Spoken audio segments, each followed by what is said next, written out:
Muy buen día. Hoy desarrollaremos el tema de recesión gingival, el tratamiento relacionado, especialmente en enfoque quirúrgico. Aprovecharemos para presentar una propuesta quirúrgica de abordaje apical para la resolución de este tipo de problemas.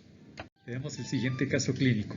Paciente joven con recesión grado 1 de Miller, inserción frenicular alta que predispone a una progresión de este tipo de lesión.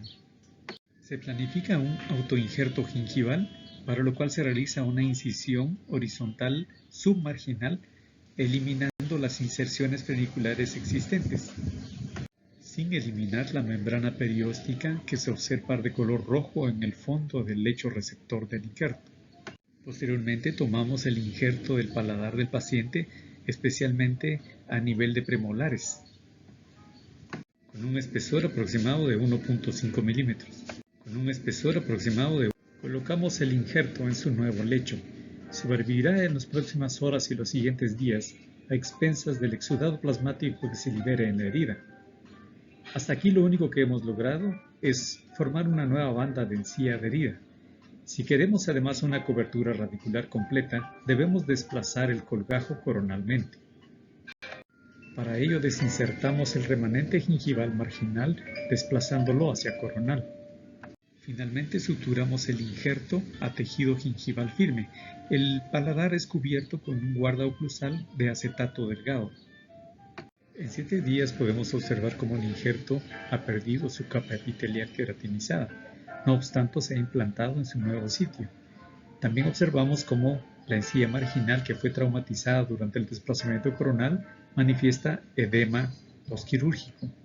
Al término de un mes, aunque existe inflamación remanente, podemos observar cómo el injerto gingival ahora se diferencia del resto de mucosas. Además de corregir la inserción frenicular alta, también se ganó inserción clínica, logrando la cobertura radicular.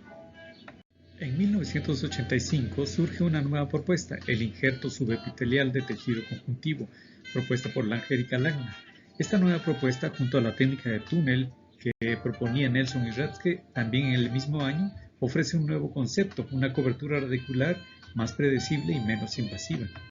Aunque la técnica también requiere 2 sitios de intervención, tanto en el sitio donante como en el área receptora, las heridas son menos cruentas, cierran por primera intención. Los resultados estéticos son superiores al injerto libre de encía, aunque algunas veces el volumen que se adquiere con el injerto de tejido conjuntivo es bastante grueso. En el año 2012, el Dr. John Chao publica en la Revista Internacional de Periodoncia y Restaurativa Dental un nuevo abordaje quirúrgico para el acceso y tratamiento de la raíz denudada. No utiliza incisiones profundas ni largas, es una incisión mínima de aproximadamente 2 o 3 milímetros en donde se tiene acceso para la desinserción de la encía y una ubicación más coronal, es decir, con desplazamiento coronal del colgajo. Los resultados son sorprendentes. El Dr. Chao manifiesta en esta fotografía una ganancia de queratina después de 4 y hasta 10 años de seguimiento. No obstante, la forma de ganar queratina que alcanzó el Dr. Chao fue a partir de injertar matriz alodérmica, matriz acelular dérmica de origen cadavérico, pero no todos los pacientes quieren utilizar eso en sus tejidos. Se pensó entonces en utilizar factores de crecimiento, que son sustancias u hormonas neurotransmisoras que pueden estimular la activación de células para que pasen de un estado no activo a un estado activo. Una de las primeras en trabajar con este tipo de elementos fue la científica Rita Levi-Montalcini. En el año 1947 descubrió el factor de crecimiento neuronal o nervioso, con el cual ganó el premio Nobel en 1986. El beneficio de estos factores de crecimiento, que es derivado de plaquetas y de células blancas de la sangre del paciente, es que permiten angiogénesis, es decir, la formación de nuevos vasos sanguíneos, crecimiento celular, división celular, la diferenciación celular, la migración hacia el sitio donde se necesita para lograr la regeneración de los tejidos.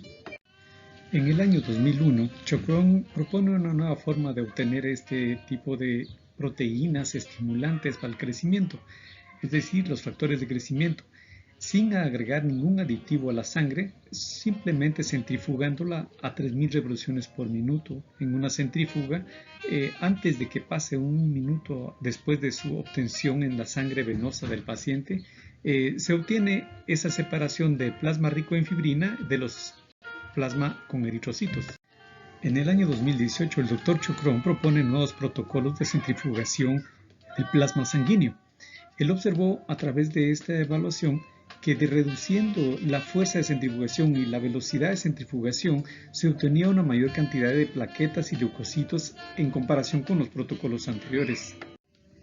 Si existe un mayor número celular y en condiciones vitales íntegras, obviamente tenemos mayores oportunidades de que estas células liberen compuestos activos biológicos que van a favorecer la regeneración de los tejidos.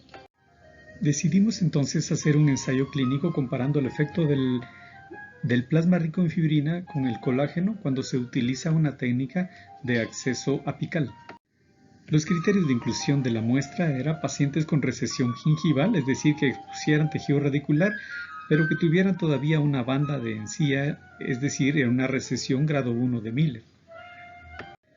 Realizamos la investigación con el primer protocolo de obtención de fibrina. Esta fibrina se centrifugó a 3000 revoluciones por minuto durante 10 minutos antes de que pasara un minuto después de haberse obtenido del vaso sanguíneo.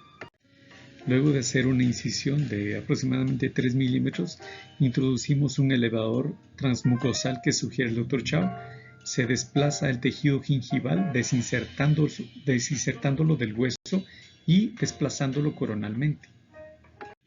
Se comprueba que se ha desinsertado completamente el tejido gingival del tejido óseo cuando el instrumento llega al surco gingival y el tejido gingival se puede desplazar coronalmente. A continuación se coloca el plasma rico en fibrina en el agujero donde se hizo la incisión inicial. Uno de los resultados inmediatos del plasma rico en fibrina al ser empacado como material de relleno durante el desplazamiento del golcajo es que disminuye sustancialmente la equimosis. Al mes se puede observar una ganancia de nivel de inserción clínica, aunque la tronera entre canino y lateral sigue siendo visible. A los 3 meses se observa una estabilidad de la nueva inserción y también se observa cómo las troneras se pudieron llenar, que no fue el objetivo inicial de este procedimiento. 6 meses después se aprecia nuevamente la estabilidad de la ganancia de inserción adquirida. También se observa las troneras aún llenas y se observa algo interesante, una ganancia de tejido queratinizado. La banda de encía adherida y queratinizada en el canino se ve ahora más engrosada. Esto posiblemente porque durante el desplazamiento del colgajo se dividió y quedó parte del periósteo adherido a tejido óseo y entonces la banda de encía se hizo más grande. A los 8 meses manifestaba nuevamente una estabilidad y firmeza en la inserción. El surco gingival presentaba 1 milímetro y 2 de profundidad sin sangrado. Este nuevo caso de recesión gingival en un canino superior izquierdo también manifiesta un buen resultado después de 3 meses. Aproximadamente 18 meses después, se puede observar estabilidad del desplazamiento del colgajo en la nueva ubicación, una buena ganancia de nivel de inserción clínica que se puede apreciar de mejor manera por el puente de prótesis fija que tenía ubicada en esas piezas. Este nuevo caso es de 2 caninos superiores que, a pesar de tener resinas, presentaba sensibilidad. El paciente estaba interesado en que se le practicara el procedimiento de desplazamiento coronal del colgajo. Una vez eliminadas las resinas, podemos apreciar la cantidad de recesión que tenía cada canino. También había recesiones en las piezas posteriores con abrasión, es decir, pérdida de sustancia dental por una técnica de cepillado agresiva. Al término de los 3 meses se puede observar una ganancia de inserción clínica parcial. No había cobertura total de la superficie radicular afectada.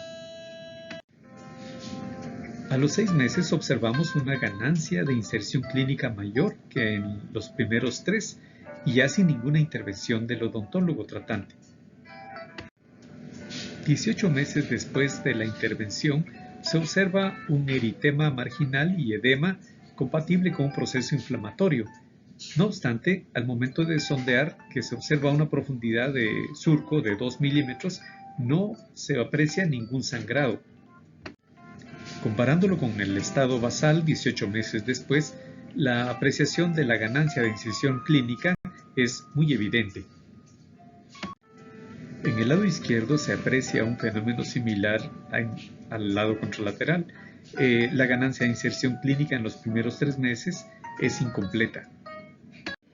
A los 6 meses, a pesar de tener un control de placa deficiente, se observa una migración coronal del margen gingival, pero con un proceso inflamatorio asociado. No obstante, al sondeo periodontal se aprecia menos del 10% de áreas sangrantes. Y al igual que en el lado derecho, se observa también una profundidad de surco de aproximadamente 2 milímetros y 1 milímetro. Como mencionamos, abundante cantidad de placa bacteriana después de los 18 meses, al igual que en los 6. La comparación con el estado basal vuelve a manifestar la ganancia alcanzada en nivel de inserción clínica. Como se aprecia en esta imagen, no en todos los casos se obtuvo la ganancia deseada, no en todos los casos se logró la cobertura radicular completa. No obstante, en los lugares que se logró, especialmente a nivel de caninos, en la mayoría de los casos hubo ensanchamiento de la banda de encía, tanto con colágeno como con fibrina. Este, por ejemplo, es otro caso en donde a nivel de canino se logró la cobertura radicular completa y hubo un ensanchamiento de la banda de encía. En premolares no se logró el objetivo y todavía hay recesión gingival con abrasión.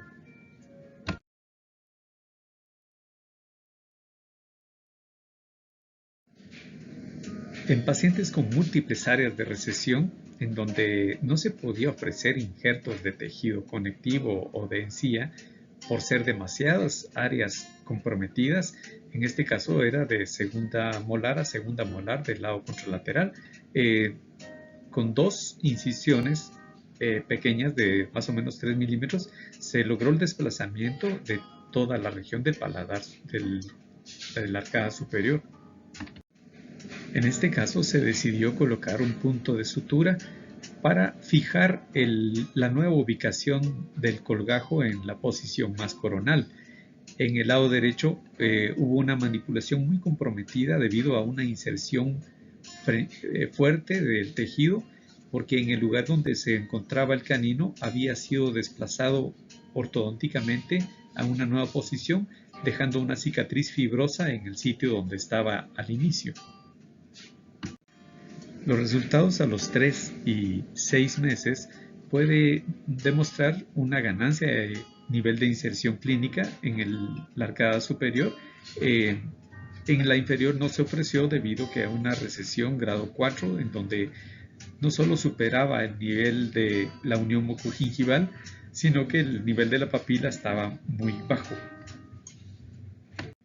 En conclusión, se puede decir que el plasma rico en fibrina, al igual que el colágeno, es un buen elemento biológico que puede utilizarse como relleno durante el desplazamiento coronal del colgajo.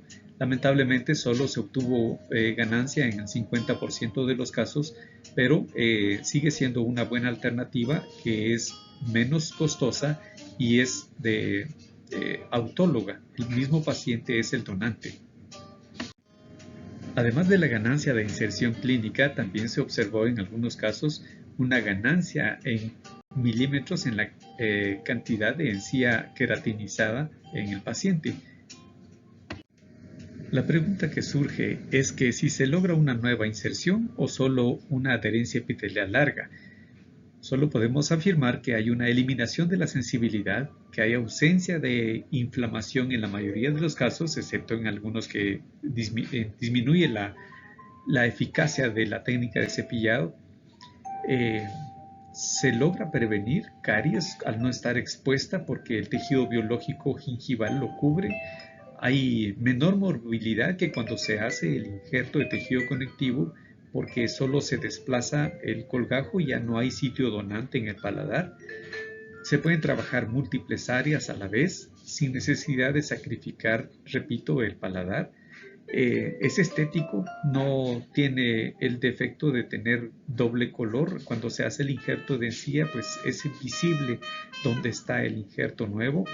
Eh, es regenerativo, tiene altas posibilidades de adherencia debido a los componentes como la fibronectina, vitronectina, el plasma rico en fibrina, eh, y tiene estabilidad a largo plazo. Eso es lo interesante. Lamentablemente, muchos de los casos, como dije, tuvieron recidiva. La técnica de cepillado no pudo ser controlada, volvía a la nueva posición, a la antigua posición.